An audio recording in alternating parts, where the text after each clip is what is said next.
大家好，我是小丽，今天分享一个凉拌海带丝的做法，清爽又开胃。我准备的是现成的海带丝，提前多冲洗几遍，再浸泡2个小时以上。这是需要准备的配料。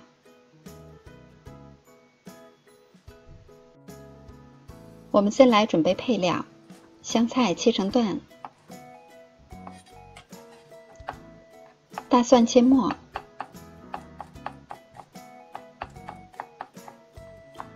小米椒切成小段，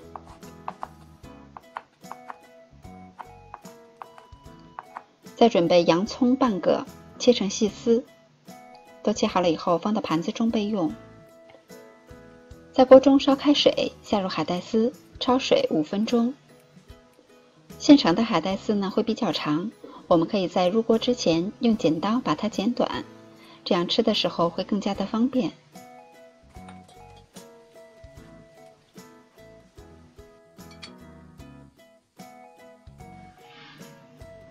时间到了以后，再用冷水投凉，可以多冲洗几遍，然后再控干水分备用。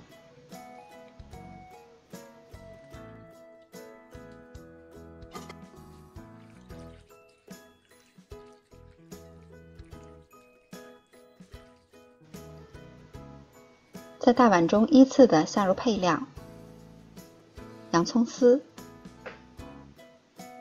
香菜段、小米椒段、蒜末，蒜末可以放在最上边。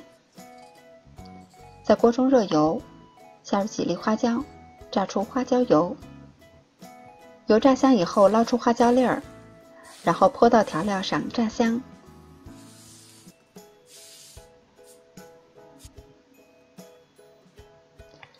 再加入2小勺白糖，适量的盐，少许的味精，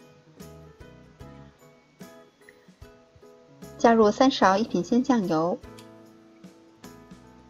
，2勺陈醋，再加入少许的香油增香。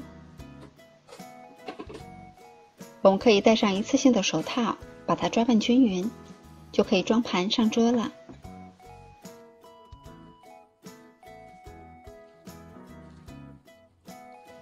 这是一道非常简单又实用的家常小菜，非常适合这个季节。